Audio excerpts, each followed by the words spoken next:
This is Optimal Startup Daily, episode 462, Who is the Customer in Higher Education? By Dr. Jeff Cornwall of drjeffcornwall.com. And hi again, welcome to Optimal Startup Daily. My name is Dan, and I am your host and narrator, and I'm here every single day reading to you from some of the very best blogs on entrepreneurship that we can find. And if you have any topic requests, ideas for future shows, or maybe an author you'd like to hear from, you can share those ideas with us at oldpodcast.com. That's oldpodcast.com. But for now, let's get right to our post for today as we optimize your life. Who is the Customer in Higher Education? By Dr. Jeff Cornwall of drjeffcornwall.com. Just who is the customer? This is a question that comes up in all corners of higher education. Is it the student? Is it their parents? Is it employers? Is it the community and the broader society? As an entrepreneur, this question leaves me more than a bit unsettled. After all, if I don't know who my customer is, I have no chance of success in the market. How can I deliver what the customer really wants? How do I effectively communicate to the customer what I offer? How do I strategically set prices? How can I deliver the product or service to the customer the way they want it? None of this is possible if I am not really sure who is my customer. To be fair, it's not just those in higher education who get perplexed when trying to identify the customer. It actually is a common struggle for many entrepreneurs in a variety of different industries. I spent almost a decade as an entrepreneur in the healthcare industry. I heard the same debate in that industry. Is the customer our patients? The employer who pays for the patient's healthcare? The insurance and managed care companies that decide who gets what care and how much of it they get? It can get to be very confusing for even the most experienced entrepreneur. A false choice. The real answer to the question of who is our customer is actually rather simple and at the same time incredibly complex. A customer includes those who choose our product over our competitors, pay for the product, and ultimately consume it. Sometimes this is all the same person, but often it is not. For example, think about a product as simple as children's breakfast cereal. The distributors and retailers choose whether or not to put our product into their stores. They need to be convinced that the product will move quickly off their shelves. Their business model depends on a high volume of sales and rapid inventory turnover. Certainly, the power to make the decision to put our cereal in their stores makes them a critical customer. If we can't sell to distributors and retailers, our business is quickly dead in the water. But that's only the first step in selling our cereal. Children need to want our product too. They are attracted by brightly decorated boxes, sugary ingredients, and toys inside the box. Children nag and beg their parents to buy it, so they are customers as well. Finally, the parents make the choice to pull our cereal off the shelf and pay for it. They are concerned about things like nutritional value and price. So just who is the customer of our cereal?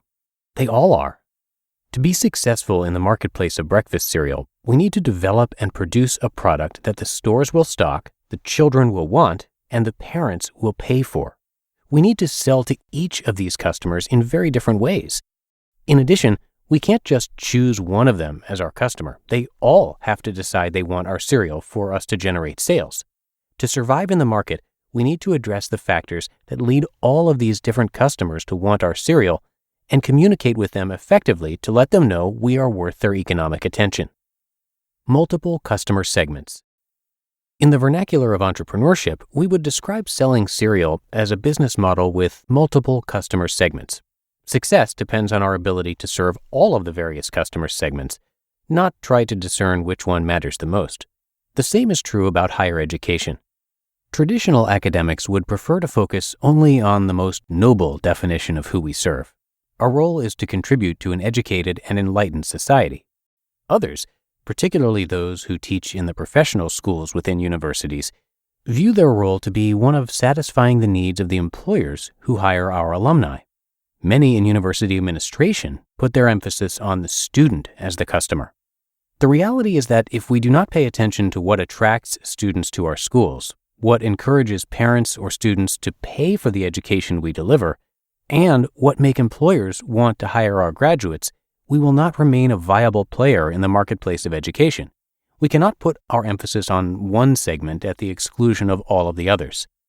It is incredibly challenging to balance the often conflicting wants and needs of our various customer segments. In addition, higher education has become highly competitive as universities seek to expand capacity. Many experts predict a significant failure rate of institutions of higher education over the coming decade. For example, Clay Christensen of Harvard University continues to predict that up to 50% of universities operating today will not be around by 2030 due to demographic and economic changes, decreasing demand for traditional higher education experiences, and technological innovations in alternative education delivery. To survive, universities must be able to compete. The first step in being a successful competitor is clearly meeting the needs of all of your market segments, no matter how diverse and seemingly contradictory they may be. You just listened to the post titled, "Who is the Customer in Higher Education?" by Dr. Jeff Cornwall of drjeffcornwall.com. And thank you to Dr. Jeff for giving us permission to narrate from his blog today and regularly here on the show. Dr. Cornwall has spent more than 40 years as a serial entrepreneur and teacher of entrepreneurs. In the 1970s, he started several small businesses and was involved in various family ventures as well. Then in the late 80s, following several years in academics, Dr. Cornwall co-founded Atlantic Behavioral Health Systems in Raleigh, North Carolina, and spent nearly a decade leading the company as president and CEO. After growing to more than 300 employees, he and his partners sold most of their healthcare holdings, and after the sale, Dr. Cornwall decided it was time to return to the classroom to share his experience and knowledge with aspiring entrepreneurs. Dr. Cornwall still remains active as an entrepreneur with the digital content venture he co-founded in 2014, Entrepreneurial Mind, LLC. So plenty of experience there and lots to share with us here on the podcast. And you can come by drjeffcornwall.com to learn a lot more. But I think that's going to do it for today. I thank you so much for subscribing and being here with me each and every day. And I will see you right back here tomorrow, where your optimal life awaits.